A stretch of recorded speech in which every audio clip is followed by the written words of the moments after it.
नाज़रीन, लखी गुलाम शाह में सीनियर सहाफ़ी इम्तियाज़ मीर जे कातलन की गिरफ़्तारी लाइ शहर के सहाफ़िन, उस्तादन ऐं सियासी समाजी तंज़ीमन तरफ़ां एहतजाजी रैली कढी वई आहे। इन हवाले से पेश आहे ज़ेब जोखियो जी ये रिपोर्ट। जी बिल्कुल, कराची में कुछ ॾियारा अॻु गोलियों इंतहाई बेदर्दी से शहीद कयल सीनियर सहाफ़ी एंकर पर्सन इम्तियाज़ मीर के कातलन की गिरफ़्तारी के लिए लखी गुलाम शाह शहर में उस्तादन, सहाफ़िन समेत सिविल सोसाइटी और मुख़्तलिफ़ सियासी समाजी अगवानन पारां एहतजाजी मुज़ाहरो करे रैली कढी वई है। अचो त एहतजाज में शरीक अगवानन, सहाफ़िन तोड़े जेके शहरी आहिनि उन्हनि सां ॻाल्हायूं त हुननि जो छा चवणु आहे। पाकिस्तान उन्हनि मुल्कनि में शामिल थी वियो आहे जिन में हमेशह सहाफ़िन जे ज़िंदगी खे ख़तरो रहियो आहे। इहो हुकूमत खे सोचणु खपे, छो त सहाफ़ी हिकिड़ो ताक़त वारो आवाज़ आहे। जेकॾहिं उनखे दॿायो वेंदो असांजो मुल्क तरक़ी न करे सघंदो। असां इम्तियाज़ मीर जे शहादत जी सख़्तु लफ़्ज़नि में मज़म्मत कयूं था। असां आर्मी चीफ खे, फील्ड मार्शल खे, जेको हिन वक़्तु पूरे मुल्क में सुठे नमूने सां हुकूमत करे रहियो आहे, उनखे असां अपील कंदासीं त तव्हां एक्शन वठो ऐं सहाफ़िन खे तहफ़ुज़ फराहम कयो ऐं हिन जे कातिलनि खे फौरी तौर गिरफ़्तार कयो। इहा हुकूमत जी नाकामी आहे। असांजे वज़ीर आला किथे आहे?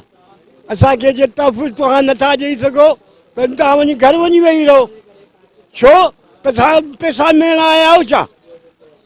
जेको बि सच ॻाल्हाए थो उनखे हथ सां टारगेट कयो थो वञे। सचे माण्हूअ जी का इज़त न आहे। मां ईअं चवां त इहो जेको सहाफ़ी इम्तियाज़ साहिबु हुयो, हिकु सच खे ॻाल्हाइण वारो हक़ परस्त माण्हू हुयो। इनखे तॾहिं टारगेट कयो वियो जीअं असांजो मरहूम जानमोहन साहब खे बि टारगेट कयो वियो।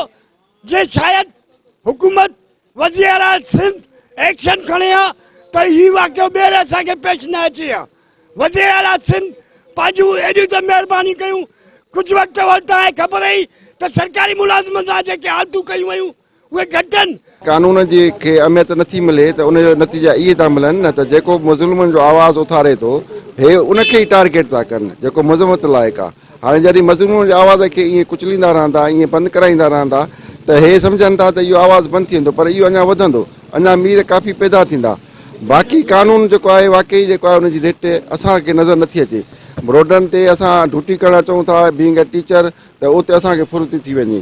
सो लिहाज़ा गवर्नमेंट बल्कि असां जेको आहे हायर अथॉरिटीज़ माना फील्ड मार्शल खां इहा रिक्वेस्ट कंदासीं त बराए महिरबानी करे इन्हनि जेके मसइलनि ते जेको आहे तवजो ॾिनो वञे। अमन अमान जेको आहे तरक़ीअ जो मसइलो आहे ऐं जेकॾहिं तरक़ीअ जी रुकावट में इहो अमन अमान ईअं रहियो त ज़ाहिर आहे असांजो मुल्क पोइते हली वेंदो।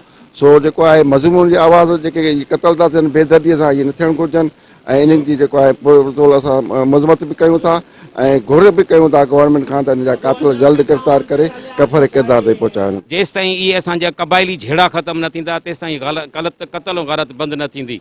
बाक़ी जेतिरो बि अफ़सोस कजे ओतिरो घटि आहे। असां आला अख़्तियारनि खां घुर था कयूं पिया त इम्तियाज़ मीर जे शहीदनि जे कातिलनि ऐं जेको आहे ऐं जेकी ॿिया बि साहबी हज़रात जेको आहे वीचारा शहीद थी विया, जानमंद वारो गडानी साहिबु हुयो, इन्हनि सभिनी जे कातिलनि खे जेसिताईं गिरफ़्तार न कंदो की हिक खे सज़ा मिलंदी इंशाअल्लाह त असांजे सिंध में अमुन थी वेंदो ऐं असांजी साफ़ी बिरादरी, असां उस्ताद जा ॿियो जेके बि आम माण्हू आहिनि उहे महफ़ूज़। हिते जेको सच चवे थो या जेका ॻाल्हि करे थो उन्हनि खे ॿुधाए थो त उनजे ख़िलाफ़ु जेको आहे उन्हनि खे यादि शहीद कयो वञे थो।